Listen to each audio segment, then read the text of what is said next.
السلام عليكم ورحمة الله تعالى وبركاته. إخواني أخواتي، كيف نتوما؟ لاباس عليكم؟ بخير؟ مزيانين؟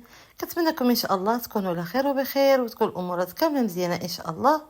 إخواني أخواتي، اليوم إن شاء الله جبت لكم واحد الهميزة غزالة، هميزة رائعة اللي كيتسناو الهميزات. اخواني اخواتي، في الاراضي جبت لكم واحد الارض رائعه ومفجه وغزاله تبارك الله، كطلع على الطبيعه الخلابه، يعني جبر فيه تسرح عينك. كما كتشوفوا ماشي بعيده بزاف على الطريق، يعني كاينه عندها جوج الطرقان الصراحه. عندها الطريق هذه اللي كتبان قدامنا ديال التشر، وكاينه الطريق رئيسيه وكاملين كيدخلوا لها. الطريق اللي كيدخلوا لها اخواني اخواتي، الطريق ماشي الطريق الكبيره، ولكن طريق عموميه، الطريق ديال الجامع كيدوزو منا الناس كاملين الاراضي ديالهم. كيف كتشوفوا معايا الارض تبارك الله كبيره، كطلع حتى لديك العاصفه الفوقانيه مره، وكتمشي على هذاك الحد العاصفه راه هي اللي كتبان هي هذه. ودابا غادي نهبطوا معها من اتجاه هذا باش غنشوفوا المساحه ديالها قداش هي تبارك الله. ودات عندك الزيتون تحت، يعني غتكون فيها تقريبا هكتار، ولا تكون فيها هكتار اللي غادي تكون في هذه الارض هذه. هي ماشي معبوره، عندها الحجه ديالها قديمه، عندها المسائل ديالها، عندها يعني الواجبات ديالها، ولكن كروكي اللي ما عندهاش، يعني خصو الواحد يعبرها باش يعرف يعني شحال بالضبط فيها. كيف كتشوفوا معايا اخواني اخواتي، الارض هي هذه اللي ماشيين فيها دابا. الارض تبارك الله كبيره كما قلت لكم، خصها غير تنقيها، الواحد ينقيها مع هاد العزاف ومع هاد الشيء، وتبارك الله غادي ترجع غزاله. حداها اخواني اخواتي ملصقه فيها شرا واحد السيد، وتبارك الله عمرها بالزيتون، كامله معمره بالزيتون، يعني واحد الغريسه حداها من جهه اليمين معمره بالزيتون تبارك الله. يعني بما ان كاينين الاراضي كبارين وثمن مناسب، الواحد كيشري ويخليهم ياتيهم زمان، يعني ان شاء الله يا ربي. باقي الارض راه كتزاد هنايا في نواحي الملوسه. هذه اخواني اخواتي جات في ملوسه كما كتشوفوا، بلاصه مزيونه ورائعه، وتبارك الله شارين الناس هنايا، يعني شارين بمعنى الكلمه الناس هنايا تبارك الله. اراضي تبارك الله، يعني كيديوهم الناس هنايا على حساب القرب ديالهم من طنجة، على حساب يعني المنطقه وكل شيء، يعني كيشريو الناس في هذه البلاصه هذه. المهم هذه الارض هذه اخواني اخواتي كتبان واحد الظروف اللي هي خاصه جدا، يعني اللي غادي تتواصل معايا نقولوا الظروف ان شاء الله اللي باش كتباع هاد الارض هذه، يعني ظروف خاصه، واللي غادي يعرفها ضروري ضروري غادي يبغي يشريها. وصراحه الله عمل انساني وعمل يعني يعني واحد العمل انساني في هذه الارض هذه.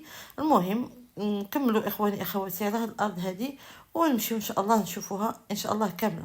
كما كتشوفوا اخواني اخواتي تبارك الله، كما قلت لكم عندها الارض كبيره تبارك الله، فيها شي اشجار الزيتون، فيها واحد الشجره الخروبه، وكتحد بالطريق من اتجاه تحتاني. الطريق اللي قلت لكم عموميه ولكن ماشي كبيره، ولكن مع المده تقدر يفتحوها الناس، يعني كل واحد يخلي متر ونص ديالو ويفتحوا الطريق اولا 2 متر، يعني على حسب المفاهمه. وماشي بعيده بزاف على الطريق، يعني بحال نقولوا بقى واحد الغرصايه كبيره تحت منا اللي هي واصله للطريق القدرون. بالنسبه اخواني اخواتي، الماء اللي بغى يحفر الماء في هذه المناطق هذه، الماء تبارك الله الماء موجود، يعني سبحان الله. هنايا في هاد الجوايد، هنايا الشمال فحص انجره كامله تبارك الله الماء موجودين. وكما كتشوفوا واخا الصيفيه وداك الشيء تبارك الله الدنيا مخضره، يعني في هذا الزيتون، هاد الشجيرات اللي كيبانوا مخضرين. وهنايا كما كتشوفوا راه كانت الفلاحه وحيدوها، كانت الفلاحه تبارك الله كانوا عاملين هنايا الزراع ولا شي حاجه هنايا. المهم كما كتشوفوا راه يلاه محصود، وكتعطي الخير والبركه ديال الزراع وداك الشيء، يعني اللي بغيتو تعملوا فيها سواء الشعير سواء الزرع سواء الخرطال، اي حاجه عملتوها كتكون تبارك الله. المهم كما قلت لكم الارض غزاله وتبارك الله كبيره وتبارك الله رخيصه. كما كتشوفوا هو حتى داك الزيتون التحتاني راه هو، ومن هنايا مشات حتى داك العزف اللي كيبانوا راه هما، يعني كما قلت لكم راه تكون فيها واحد الهكتار اما ناقص ولا زايد. المهم يعني ما غاديش نقدر نحكم، هي الارض كبيره تبارك الله كما كتشوفوا، وما جاتش مقلسه، جاتها مهبطه شويه كما كتشوفوا. يعني هذه الارض صلاح للزيتون، واحد يعمل فيها الزيتون، يعمل فيها اللي بغى شي سكينه. المهم بلاصه مزيونه، يعني مفجه فيها تفجيجه رائعه.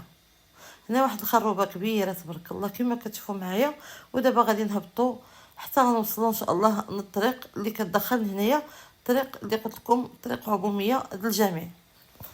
يعني الناس اللي كيرعاو الكسيبه ديالهم، اللي كيحرثوا، اللي كيدوزوا الشبكه ديال الزراع وداك الشيء، يعني ما كيحصدوا كلشي كاين، يعني كيدوزوا من هنايا. راه كاينه الطريق كما قلت لكم عموميه، ما كيحيد منا حتى شي واحد، ما كيمنعك منه.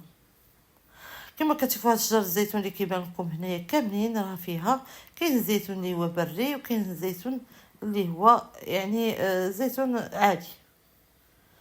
هانتوما كتشوفوا خصها توطى شويه بتعدل بالتراكت وداكشي، وغادي ترجع مخيره هاد الارض هادي. المهم كما كتشوفوا اخواني اخواتي، الارض ماشي كما قلت لكم موطيه، راه جات هابطه، يعني بحال نقولوا جات في الجبل. يعني نتوما كتشوفوا راه تبارك الله تفجيجه، تعطيكم الخبر هذاك التفجيجه ديالو. احنا وصلنا للطريق اخواني اخواتي اللي كتجي من هنايا. الطريق هي هذه اللي كتمشي عند الاراضي ديال الناس، ها هي.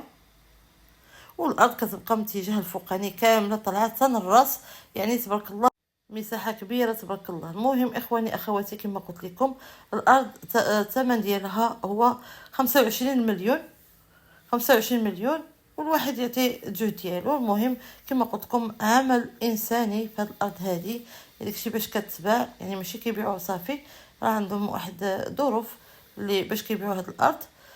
ايوا هادشي اللي كان اخواني اخواتي، كنتمنى ان شاء الله تكونوا استمتعتوا معايا وتنزهتوا وتساليتوا وتفججتوا، واللي ما شرا يتنزه. دعوات ديالكم معنا اخواني اخواتي وشي دعوات الخير. والله الا كنتمحنوا في هاد التصوير صراحه هي هادي. واحد سمحينا ما نقولكمش طلع في العقبه، هود في الحدوره، يعني طلع في الجبل، هود من الجبل، يعني الواحد ما كيدي داك الفرنقات ديالو كيديهم بالحلال صراحه هي هادي. يعني تبارك الله كنحللوهم بهذا الثمره اللي كنضرب صراحه الله. كنطلع في العقبه ونهود ونزلق ونطيح يعني نقول شي واحد الكواليس الا نصورها لكم تموتوا غير بالضحك. شي نهار نعمل لكم الكواليس اخواني اخواتي ديال التصوير باش تشوفوا المحاين اللي كندوزو منها ايوا هادشي اللي كاين اخواني اخواتي. كنتمنى شي دعوات الخير ان شاء الله منكم، والله يسهل علينا وعليكم، والله يرزقنا ويرزقكم، يرزق جميع المسلمين. كما كتشوفوا الطريق هي هذه، يعني الطريق راها كاينه وداخله لهاد الارض، كاينه الدخله من هنايا وكاينه من الاتجاه ديال الطريق الرئيسيه اللي كتجي من طنجه وكتمشي للقصر الصغير. ايوا هادشي اللي كاين اخواني اخواتي. كنتمنى ان شاء الله ما تنساوش اختكم باللايك والاشتراك في القناه باش يوصلكم كل جديد. كنشكركم بزاف بزاف على المتابعه وعلى اللايكات ديالكم وعلى الكومنتات ديالكم الرائعه والجميله وعلى اللي خطيكم عليا. المهم اخواني اخواتي، هانتوما تمايا عملوا اللايك وفعلوا الجرس باش يوصلكم الجديد دائما. شكرا اخواني اخواتي على المتابعه، الى اللقاء ان شاء الله في فيديو اخر، والسلام عليكم ورحمه الله تعالى وبركاته.